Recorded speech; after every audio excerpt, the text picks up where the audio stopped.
Secara mudah pangan lokal itu bisa dimengerti sebagai sebuah produk makanan yang disiapkan, dibudidayakan secara lokal. Dalam pengertian dia bukan barang impor, bukan pangan yang didatangkan dari luar.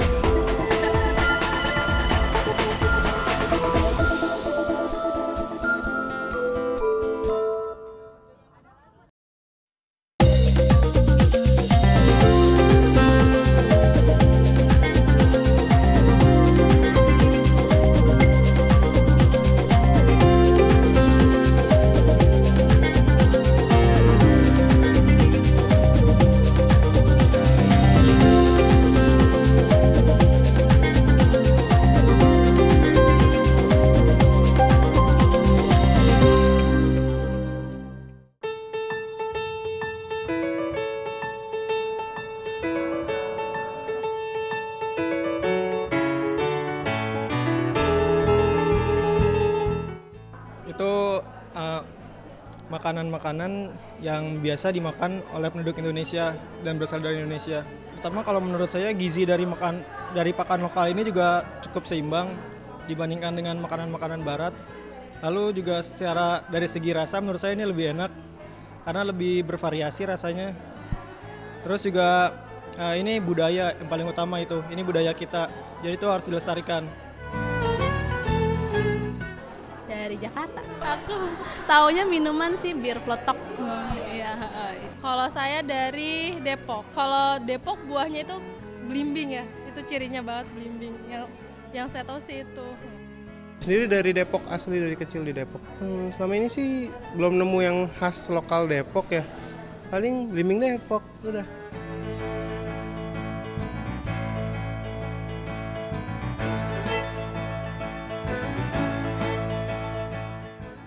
Masyarakat Indonesia kini ternyata masih banyak yang belum akrab dengan pangan lokal. Ketidaktahuan masyarakat mengenai definisi pangan lokal menyebabkan masyarakat juga jadi tidak mengenal pangan lokal di daerahnya masing-masing. Akibat masyarakat yang tidak mengenal kekayaan pangan lokal di daerahnya, serta gencarnya arus pangan-pangan impor yang masuk ke Indonesia, menyebabkan pola konsumsi masyarakat beralih menjadi mengonsumsi pangan asing. Perubahan gaya hidup, perubahan sosial budaya, perkembangan ekonomi dalam kehidupan masyarakat, kebiasaan masyarakat makan di luar, gencarnya promosi pangan asing dan tersedianya makanan asing di berbagai kota besar, juga sebagai salah satu faktor mengapa masyarakat lebih menyukai makanan asing daripada makanan kita sendiri. Padahal Indonesia sebagai negara kepulauan menyimpan begitu banyak kekayaan keanekaragaman hayati flora. Masing-masing pulau dari mulai Sumatera sampai Papua memiliki kekayaan lokalnya masing-masing. Kekayaan flora lokal yang dapat dimanfaatkan untuk konsumsi inilah yang kemudian kita sebut dengan pangan lokal. Karena keanekaragaman tersebut mencakup tingkat ekosistem, tingkat jenis, dan tingkat genetik, yang melibatkan makhluk hidup beserta interaksi dengan lingkungannya, maka tiap daerah dapat memiliki jenis flora lokal yang berbeda-beda. Misalnya di Pulau Sumba, kita dapat mengenal sorghum, jagung, jewawut, ganyong, dan ubi-ubian sebagai pangan pokok sumber karbohidrat. Berbagai flora yang menjadi sumber pangan pokok tersebut mudah tumbuh karena kesesuaian lingkungan. Dan mengonsumsi pangan pokok tersebut telah menjadi budaya penduduk di Pulau Sumba. Beralih ke Pulau Jawa, tepatnya di daerah Jawa Tengah, memiliki kekayaan lokal yang tidak kalah banyaknya. Di Dieng, kita bisa menemukan satu flora lokal yang khas dan hanya ada di Dieng. Masyarakat mengenalnya dengan sebutan buah karika. Buah ini hanya dapat tumbuh di Dieng, karena kesesuaian lingkungan dataran tinggi Dieng. Pengelolaan buah ini juga telah menjadi salah satu sumber pendapatan penduduknya, sehingga menjadi salah satu ikon pengenal kota tersebut. Ke daerah Yogyakarta, kita bisa menemukan banyak pangan lokal lain, dari mulai kayu secang yang dapat dimanfaatkan sebagai bahan utama berbagai minuman tradisional khas Jogja, yaitu wedang secang dan wedang uwu. Kemudian terdapat tanaman kacang koro pedang yang dapat dimanfaatkan sebagai bahan pembuat tempe. Bila kita melihat ke daerah Jawa Barat, kita dapat menemukan berbagai jenis pisang lokal di sana. Dari mulai pisang Ambon, Ambon lumut, tanduk, kelampung, sereh, kepok, hingga salah satu pisang yang sudah mulai terancam kepunahan, yaitu pisang regang. Sementara untuk daerah Sumedang, kita sudah akrab dengan ubi madu atau ubi Cilembu. Sekarang pun ubi Cilembu telah dijadikan indikator geografis kota Sumedang dan diperkenalkan kembali dengan nama ubi Cilembu Sumedang. Berbagai kekayaan keanekaragaman flora sumber pangan lokal di Indonesia ini perlu untuk diperkenalkan kepada masyarakat. Namun terlebih dahulu masyarakat harus mengenal apa itu pangan lokal. Bogor Organic Fair keempat yang diadakan pada tahun 2014 mengangkat tema mengenai pangan lokal dan organik. Di acara tersebut diperkenalkan berbagai pangan lokal yang berasal dari berbagai daerah. Berbagai pangan lokal tersebut ada yang masih dalam keadaan segar, misal pisang lokal Bogor, hingga produk olahan berupa teh dari sarang semut di Papua.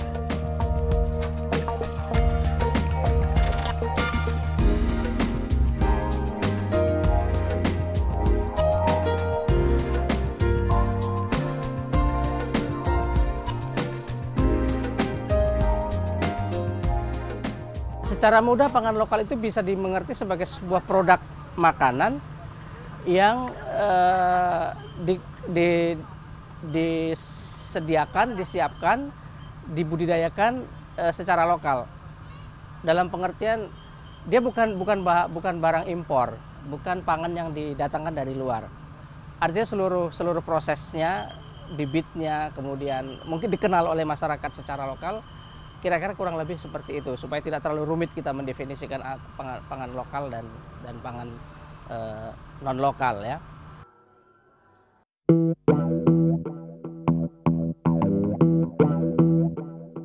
Kalau kita angkat tema ini sebenarnya ingin menegaskan kembali gitu, mengingatkan, menegaskan, terus mengajak pentingnya pangan lokal dan organik untuk masyarakat.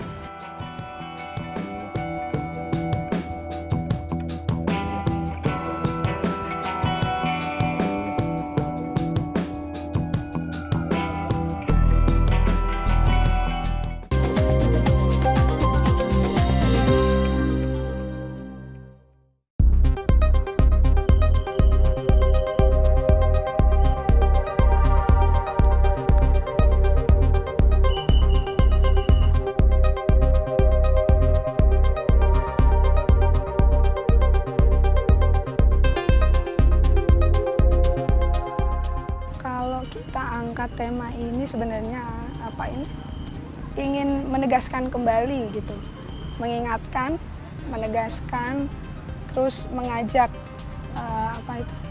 pentingnya pangan lokal dan organik untuk masyarakat. Bahwa sekarang kan ini banyak penyakit yang kita derita gitu. Nah itu mungkin salah satu penyebabnya kalau kita baca itu di beberapa literatur kan karena efek makanan yang mengandung bahan-bahan buatan sintetis, terus yang tentunya ini akan mengakibatkan beberapa penyakit tersebut gitu. Nah, dengan kembali ke pangan lokal dan organik yang sehat begitu, harapannya masyarakat bisa kembali ke menu semula gitu, menu nenek moyang kita dulu gitu kan, yang mereka sehat sampai tua tanpa penyakit yang aneh-aneh begitu.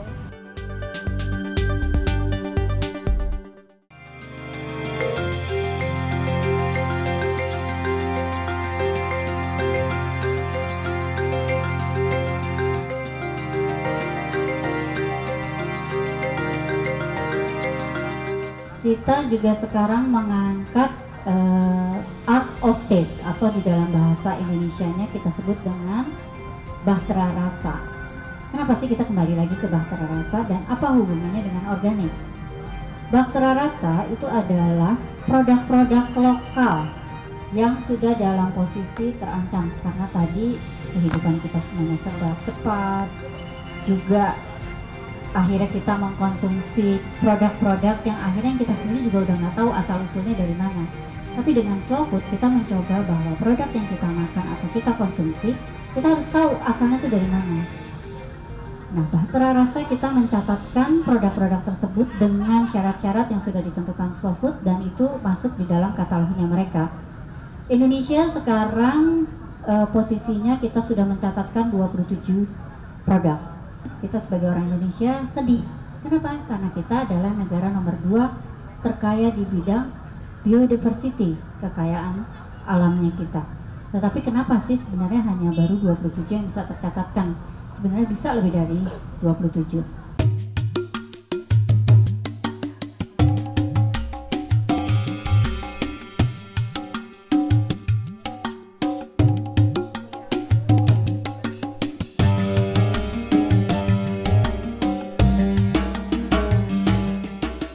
Dari Kalimantan Utara, kita memperkenalkan yang namanya beras organik dari Krayan.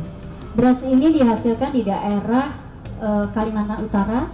Kalau kita mau ke sana tidak bisa dengan kendaraan roda 4, kita bisa naik kendaraan roda 2 dari kampung terdekat kira-kira 8 jam, atau kita terbang dari Nunukan sekitar 1,5 jam.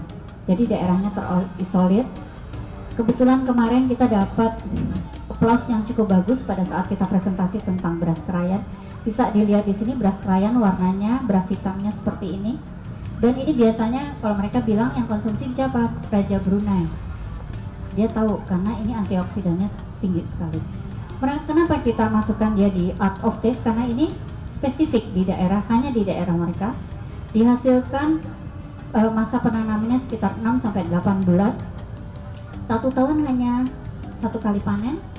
Yang bekerja tidak banyak manusia tetapi kerbau. Selama 3 bulan, jadi biasanya mereka nanti bulan Januari mereka panen sampai bulan Maret, pada saat masyarakat adatnya balik lagi ke situ udah bersih, udah seperti lautan air. Jadi kerbaunya makan di situ, makannya sisa-sisa batang dari padi, kemudian buang kotoran juga di situ, jadi pupuk juga. Tinggal mereka menurunkan tinggi air, nanti sesudah itu pada bulan Juni, bulan Agustus mereka tanam lagi padi ini, dan pada bulan Januari mereka panen lagi. Tidak pernah mengalami gagal panen, tidak ada hama. Memang posisi itu sudah merupakan satu anugerah atau kelebihan yang diberikan Tuhan kepada mereka. Yang kedua adalah dari Kalimantan adalah tengkawang. Ini tengkawang kita juga loloskan ke sana. Ini juga sudah tercatat sebagai indikasi geografis dari Kalimantan Barat. Indonesia punya sekitar 22 jenis tengkawang. 6 posisi terakhir itu sudah berbahaya karena penebangan hutan dan lain sebagainya. Nah, yang ini adalah tercatat 3 terakhir cukup besar, buahnya seperti ini kalau belum tahu tengkawang. Nah, ini buah tengkawang mereka panen setiap 3 atau 5 tahun sekali, panen raya, jadi baru bisa dipanen. Kalau panen di bawah pohon tengkawang rame hewan-hewan hutan karena ini sebagai sumber protein dari mereka. Tapi tentunya masyarakat adat juga mempergunakan ini sebagai minyak karena mereka kan nggak kenal sawit, nggak kenal kelapa. Jadi mereka menggunakan ini untuk melumuri dari hasil buruan, misalnya babi, terus mereka babi hutan ya, mereka hewan-hewan hutan seperti kijang dan lain sebagainya. Pada saat dipanggang mereka pakai minyak ini. Masyarakat adat mengawetkannya dengan cara mengasapkan di daerah perapiannya mereka seperti ini, dan sesudah itu baru dipres, hasilkan minyak, hasilnya seperti ini. Nah, di masyarakat kita ini dipakai di kosmetik yang mahal. Jepang pakai ini import dari Indonesia untuk penggunaan kosmetik, tapi sebenarnya itu juga bisa menjadi green butter. Green butter itu adalah mentega dari sumber nabati yang bisa dipertanggungjawabkan. Ini mereka juga pakai untuk melumuri makanan. Biasanya nasi panas-panas terus dikasih ini di atasnya. Jadi nasinya agak berlemak. Ada lagi satu lagi adalah ubi cilembu. Kita kan sering sekali di pinggir jalan ubi cilembu. Begitu kita telusuri, ternyata ubi cilembu yang asli adalah jenis rancing atau nirkum. Nirkum itu ceritanya pada tahun 1870 Nirkum itu kependekan dari menir company. Jadi zaman dulu penjajahan. Kenapa mereka datangkan dikasih nama nirkum? Karena dia bilang ini enak sekali. Begitu mereka panggang di perapian, loh kok ubinya mengeluarkan kayak seperti madu, manis, dan memang hanya bisa dipanggang. Ini sekarang posisinya sudah berbahaya, tinggal 20% genetik ya, jadi bahayanya bahaya genetik. Ubi Cilembu ini ditanam selama 8 bulan, 6 sampai 8 bulan. Kalau ubi yang mirip dengan ini ditanam misalnya 3-4 bulan. Tetapi kenapa nih jadi sedikit terbatas? Karena orang 4 bulan sama nanam 8 bulan harganya sama, kan orang lebih senang yang nanamnya pendek kan. Jadi akhirnya ini nggak ada yang nanam, akhirnya secara genetika dia akan menurun kualitasnya, jadi lama-lama bisa hilang. Kalau sekarang ini kita tidak pertahankan, udah nggak kenal lagi yang namanya ubi Cilembu. Mungkin anak-anak kita nanti udah nggak tahu mana yang ubi Cilembu.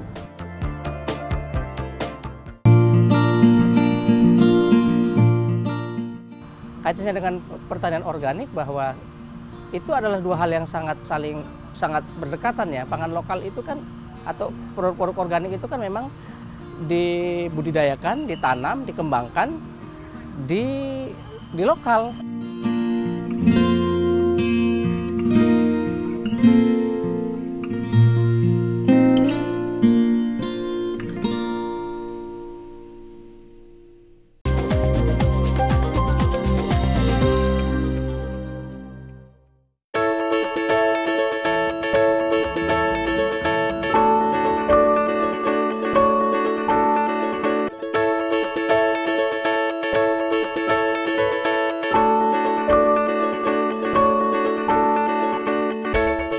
Pengembangan pangan lokal menjadi penting dilakukan karena ketika kita kehilangan pangan lokal, kita juga turut kehilangan budaya, kearifan lokal, serta keanekaragaman hayati di sekitar kita. Di acara BOF, kita diperkenalkan berbagai pangan lokal. Salah satunya berbagai jenis kopi yang ada di Indonesia. Indonesia terkenal kaya akan berbagai jenis kopi. Kopi yang diperkenalkan adalah kopi yang berasal dari Mojokerto, Malang, dan Bali. Sementara daerah penghasil kopi yang besar di Indonesia terdapat di Aceh, Sumatera Utara, Sumatera Selatan, Bengkulu, Lampung, dan Jawa Timur. Jenis kopi yang dihasilkan dari tiap daerah memiliki ciri yang khas, dari mulai rasa, warna, dan aroma. Selain kopi, juga diperkenalkan produk madu. Madu tersebut dihasilkan oleh lebah apis cerana di daerah Banten, yang merupakan lebah asli Indonesia. Proses panen madu yang dilakukan juga merupakan proses panen lestari, yaitu tidak memanen madu dengan menghabiskan sarangnya. Tetapi dengan menjaga sarang dan anak lebah tetap ada, agar tetap dapat berkembang. Selain lebah apis cerana, juga terdapat lebah apis dorsata dan rigona. Beberapa produk yang berasal dari Papua juga diperkenalkan. Ada kerupuk yang terbuat dari sagu, teh yang dibuat dari sarang semut hutan Papua, juga minuman dari buah pala. Masing-masing produk olahan tersebut dibuat dari bahan-bahan lokal yang ada di Papua. Buah pala yang dibuat menjadi minuman juga berbeda dengan buah pala yang ada di Bogor. Buah pala yang berasal dari Fak-Fak Papua Barat ini memiliki bentuk agak lonjong dan lebih besar, rasa buah asam dan kurang sepat atau sengar. Berbeda dengan pala Bogor yang bentuknya bulat dan kecil, rasanya pun lebih sepat atau sengar.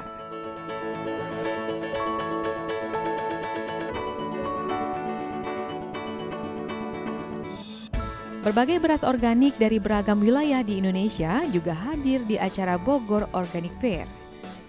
Terdapat beras putih, beras merah, dan beras hitam dengan berbagai varietas. Berbagai produk pangan lokal tersebut diperkenalkan dalam Bogor Organic Fair karena ada keterkaitan yang erat antara pangan lokal dan organik.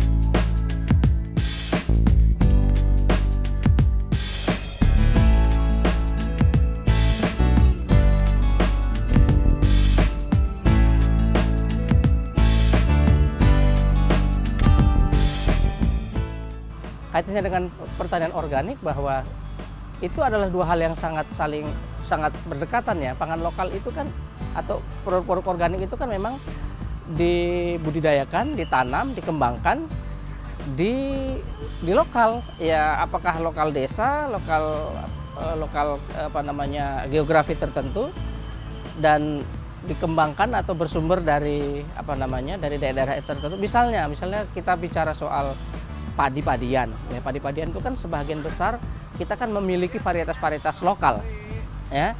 Nah, itu dibudidayakan di lahan-lahan pertanian di desa-desa. Dan seperti saya tadi jelaskan soal pertanian organik, kaitannya dengan itu kan semua proses budidaya pertanian organik itu kan menggunakan pendekatan-pendekatan yang lebih alamiah. Ya kan, jadi itu kaitannya. Sumber benihnya itu diperoleh dari lokal, dari tempat di mana jenis tumbuhan atau jenis tanaman tertentu itu diperoleh dan dikembangkan secara alami menggunakan pendekatan-pendekatan organik, bagaimana saprodinya dan seluruh aspek-aspek yang berkaitan dengan budidaya tanaman itu. Di situ saya kira hubungannya.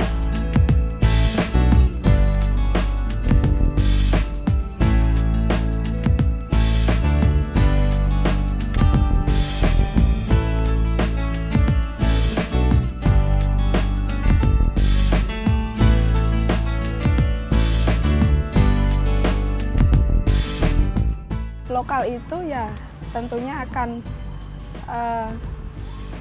bisa menggambarkan ke sifat dari kelestarian lingkungan itu sendiri gitu. Bahwa lokal itu memang ya sesuai dengan lingkungannya,